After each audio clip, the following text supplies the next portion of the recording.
Imagine your child coming face to face with an intruder. That's what happened to one mom in Michigan who says she and her two sons had to fight him off, and they used an unusual weapon to do it. Lauren Edwards has this story. Yeah, my mom said there are real monsters in this world. 11-year-old Reese Ward says he came face to face with a monster Tuesday night when a man tried to break into their Battle Creek home.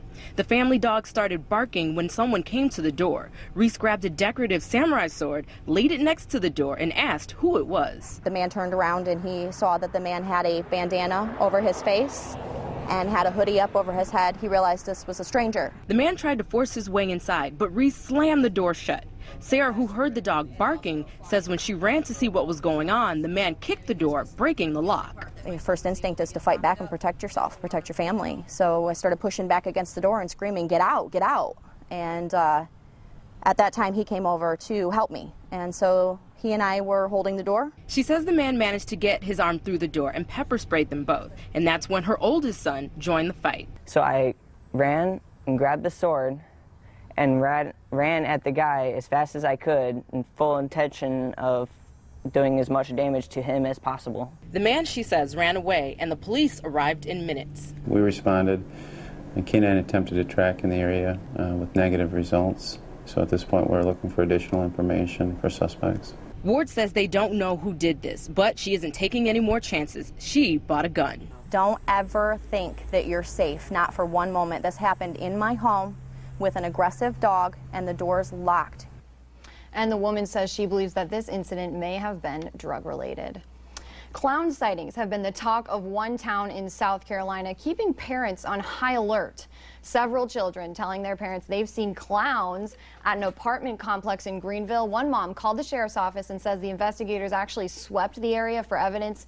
Seeing a clown might sound silly to you, but parents and others in the community say this isn't funny and they want the clown caught. Main reasons I'm over here to make sure we get a full understanding of what is law enforcement doing, because we have around 200 to 300 children out here, so I want to make sure that law enforcement is doing the right thing. As many as 30 kids say they've spotted the clown. The apartment complex even sent out flyers warning residents to keep an eye out and keep an eye on their kids. One parent breathing a sigh of relief tonight after a Four in Your Corner investigation brings big changes to her daughter's bus stop in Fort Myers. The mother of a 10-year-old girl turning to Fox 4 after her daughter's bus driver kept showing up late to pick her up. In fact, the girl often had to wait more than an hour and was late to class every day so far this school year. After Four in Your Corner looked into the issue, the district decided to change the entire bus route and switch drivers. Talk about a pretty picture. More than 200 butterflies being released in Wisconsin to make the trip to Mexico. A butterfly breeder releasing the butterflies with the help of kids in the community. She says she developed a love for the bugs at a young age after a monarch butterfly landed on her hand. She says she wants to include even more people during next year's release and has already started planning a butterfly workshop. Still to come on Fox 4 News at 10.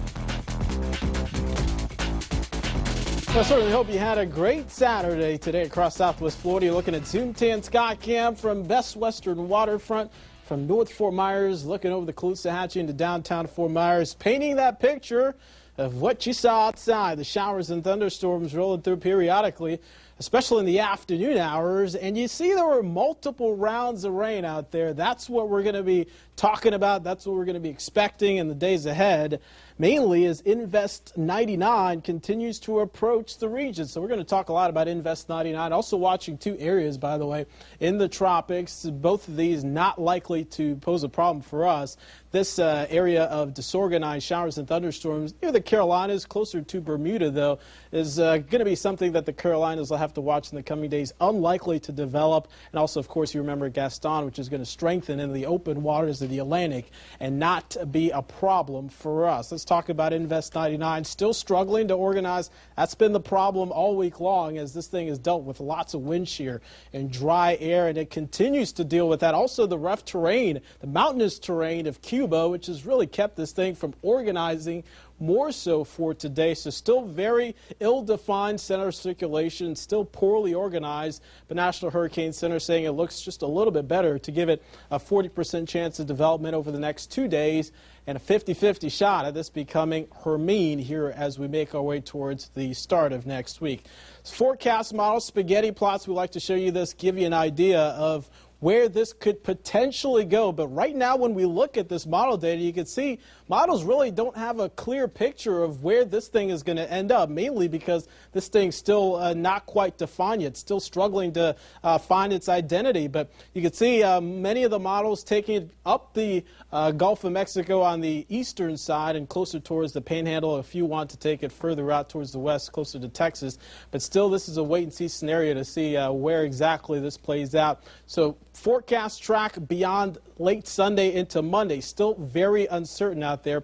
Right now, moving towards the west-northwest at about 7, so still very slow. Here's the big picture, which you should know over the coming days. This is still very disorganized. Invest 99. Will it become Hermine?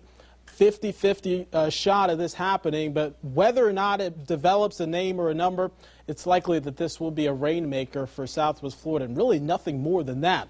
Today we dealt with some showers and thunderstorms. We're expecting more in the picture heading into Sunday. Here's, I think, what it's going to look like. Overnight tonight, stray shower, and that's about it. Heading into Sunday, periods of rain possible. I think we'll see more cloud cover helping to keep temperatures in check, upper 80s, closer to 90 degrees. As we work towards the early morning hours, looks fairly dry out there.